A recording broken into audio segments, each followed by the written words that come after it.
dealing with anxiety or depression because of something convicted felon Donald Trump has done, here's some tips to help you overcome the next 4 years.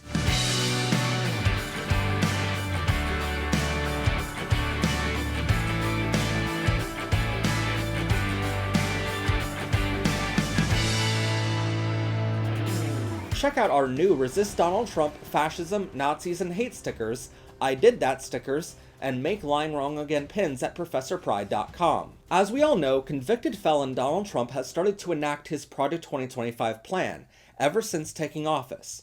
In fact, from the 293 objectives listed in his 920-page manifesto published before the election, 82 of them have already been completed, meaning they're 34% done only a month in. If you just look at anti-LGBTQ objectives, they're 67% completed already. But with everything going on, I want you to know that you're not alone. A majority of Americans and the rest of the world absolutely hate convicted felon Donald Trump. A majority of Americans never voted for him, and a majority of world leaders won't spend a second in the same room with him. Second, it's important to take a step back and focus on your mental health every once in a while. That's why we find it best to set boundaries with media consumption. Of course, you should still watch your favorite LGBTQ YouTube shows like ours, but too much of anything can be a bad thing. One of Trump's top advisors, Steve Bannon, said in a recent interview with Frontline that their main goal is to overwhelm the media with a flood of news every day. So Trump's name is everywhere all the time. So what we've got to do is just hit, and keep it. It's momentum. The opposition party is the media. And the media can only, because they're dumb and they're lazy, they can only focus on one thing at a time. And the one thing they'll mainly focus on is either they do the horse race, or once the horse race, who's in, who's out. Right. It's like the high school, who are the cool kids in the cafeteria, right? Because it's easy. It's the reason they do the horse race stuff all the time, right? And they won't do the basic, what are the core things that are going on in the country? I said, all we have to do is flood the zone. Every day we hit them with 3 things. They'll bite on one and we'll get all of our stuff done. Bang, bang, bang. These guys will never be able to recover, but we gotta start with muzzle velocities. He doesn't want you to forget about him even for a second, and that's not healthy for anyone. So it's important to realize this and counter it by setting time limits every day on checking the news.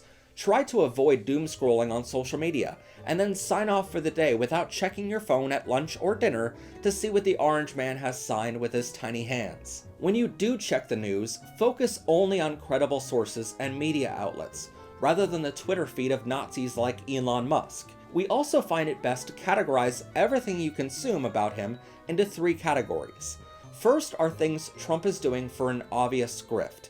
Things like his NFTs, Bibles, Trump coins, watches, and everything else he's doing to get money. These generate massive headlines and a lot of clicks on social media, but the only ones buying any of it are MAGA supporters. So unless you're buying his products, these stories won't affect your wallet. In fact, I would argue these are good things. The less money MAGA supporters have, the less they can buy or compete with the rest of us.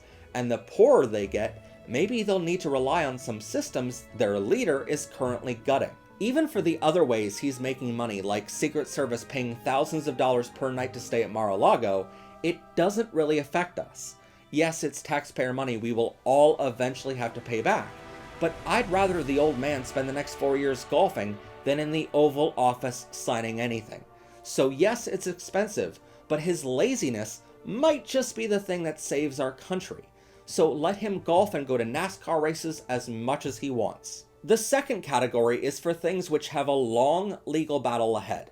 In the news business, they call this a long tail news story because it gets a lot of clicks right away, but then it has an extremely long ending or tail going through the courts. News outlets are going to clickbait you into stories about things like birthright citizenship, which are scary on the surface. But the truth is, organizations like the ACLU, Lambda Legal, and other massive civil rights law firms are going to sue him for virtually every action he takes. Those lawsuits will take months, if not years, to go through the court system, and until a decision is made in court, judges put a pause on whatever the action is so they can determine the legality of whatever Trump did. Plus, if you've been following the court cases, not just the news headlines about them, you know Trump's lawyers are being chewed up and spit out of federal courtrooms across the country, including by judges Trump appointed during his first term. So let's not get upset too much at things that will take months or years to even get decided on, and even then, most, if not all of them, will hopefully fail anyway. The third category is made up of things that we should worry about a little.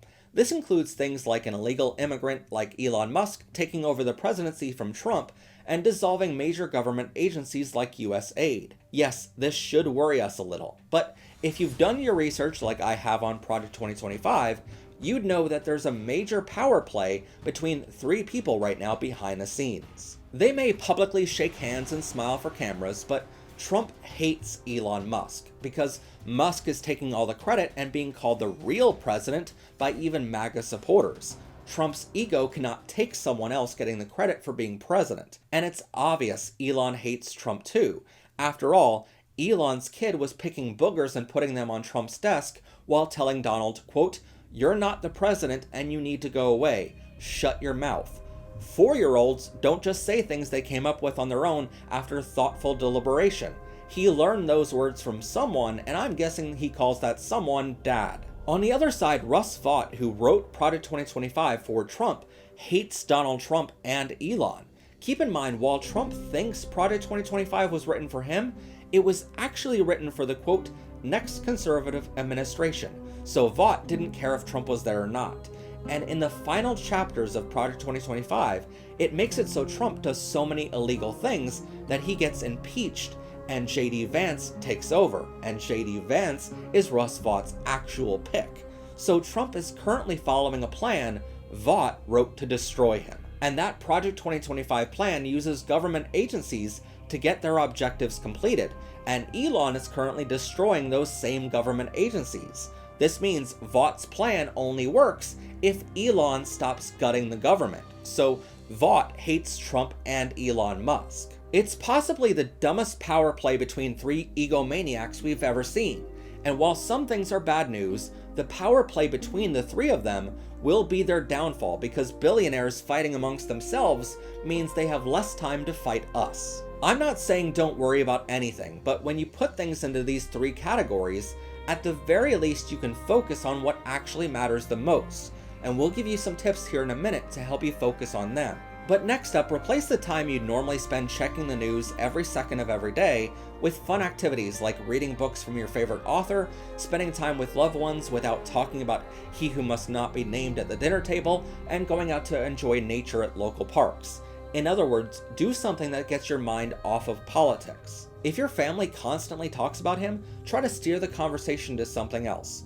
Trust me that parents complain all the time about kids, in general, not sharing about how their day was in school, so tell them about what you learned in school rather than just saying, "It was fine, bruh." And I know I look too old to say bruh, but don't be salty. I can still yeet a few dope bars because I'm still the low-key goat, and my team tells me that sentence makes sense, so here's hoping the internet is kind. Anyway, share with your family how work is going, or funny stories of how your friends are doing, or customers who made your day a nightmare.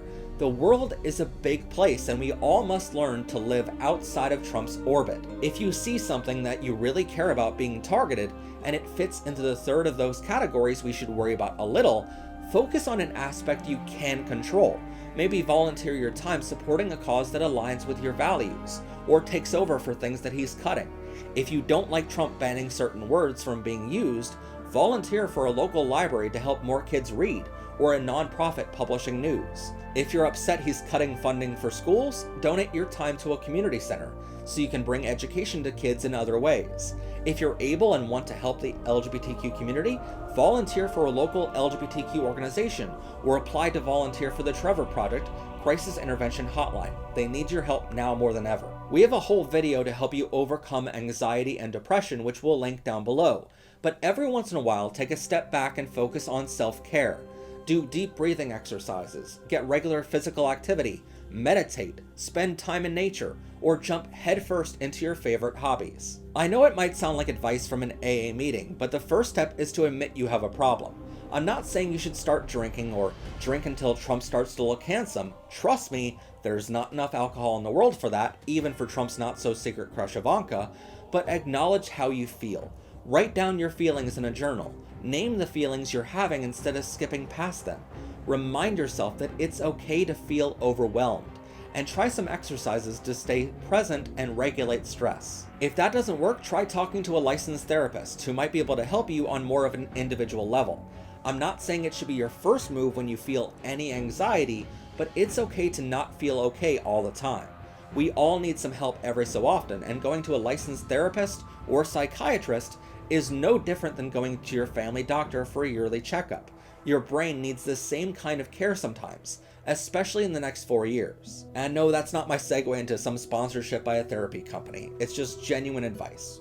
For your own mental health, we suggest to block everyone that you wasted time with. I know how easy it is to sit in the comment section of a local news article about something going on locally or nationally and try to convince someone wearing a red hat that it's Trump's fault. But if you notice, they keep asking you for your sources.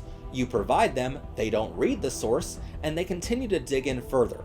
When that fails, they call you names and talk about your appearance. When you try to refocus the conversation on how it's Trump's fault, they will do everything possible to blame everything else, or blame the Democrats who were in power 10 years ago, because admitting Trump is to blame means they were to blame in voting for him. In human psychology, one thing is harder for humans than anything else, and that is to admit they are wrong about anything, especially something this big. So they try to tear you down and waste your time, because admitting they were lied to means they would have to admit they were gullible enough to fall for it. As someone who has spent hours in comment sections trying to convince people, trust me when I say it's not worth it. Either the person you're trying to convince is a Russian propaganda worker trying to spread fear and misinformation, and trust me, there are millions of social media accounts run by such Russian agencies, or it's a genuine American who will never admit they were wrong about Trump, so you're never going to get the aha moment you're waiting for. The truth is, maggots are not worth your time, no matter if they're members of your family, friends, classmates, coworkers, or random strangers on the internet.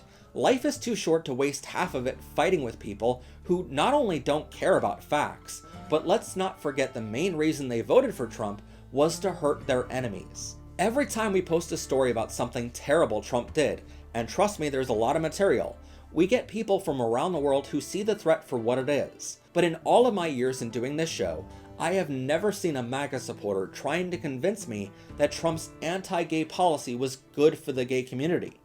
Every single time they come to our videos, they're laughing and they're genuinely happy at how upset we are. So you're never going to convince someone that something is horrible when they're too busy laughing at how upset it got you. For the next 4 years, or however long the old man is still alive, I think he genuinely will have this hold on America, of being a god to some folks who, let's be honest, needed a role model to look up to. They were already racist, homophobic, and outright hateful people who spent half their life clinging onto the losing army's flag from the Civil War, and the other half fighting for lower estate taxes while living in poverty. They're convinced billionaires are looking out for them, and billionaires must be brilliant because they're so rich, while at the same time complaining about evil corporations making their workers pee in bottles to get packages out faster. These were already hateful people who hid their hate in a closet for a long time. Someone came along and showed them that it was somehow okay to be hateful out in public, and they all came out of the closet one by one. And I know some will call it trendy to be a maggot, but it's truly something they were deep down inside all along. While those people are going to ingest his every word as gospel, call him Jesus, and worship the ground he walks on, even the Pope of the church Trump supposedly belongs to hates his guts. So don't give him the satisfaction of being in your mind 24/7. He's just not that important of a man-child. If there's something you're afraid of, the truth is, he's probably too dumb to actually enact his plan anyway.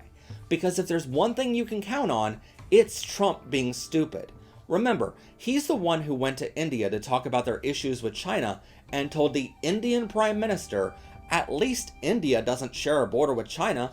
I guess the 2,100-mile border they share doesn't count. And when he went to Pearl Harbor in Hawaii and visited the USS Arizona Memorial, which still has the bodies of soldiers who died inside of it, Trump genuinely didn't know what war Pearl Harbor was a part of.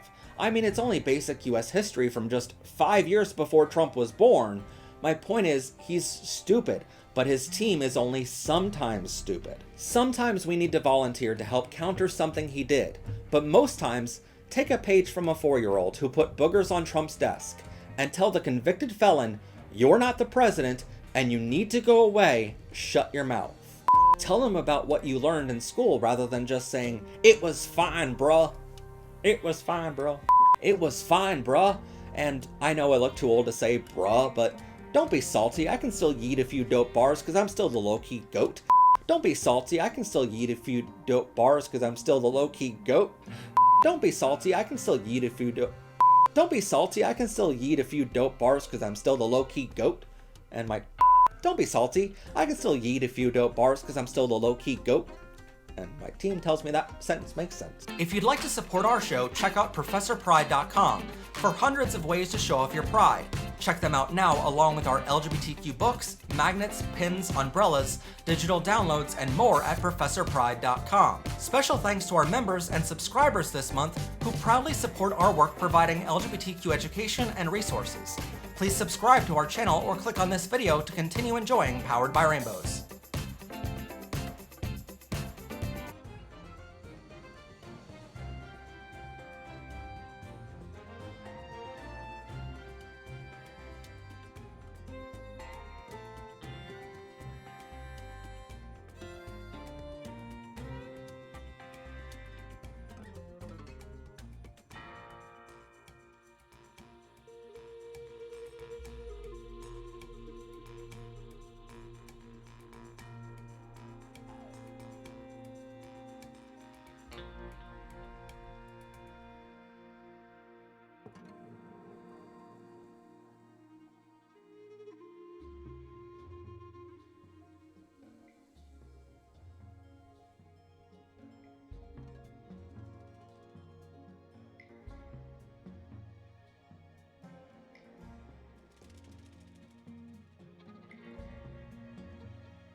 I fight for the entire multiverse.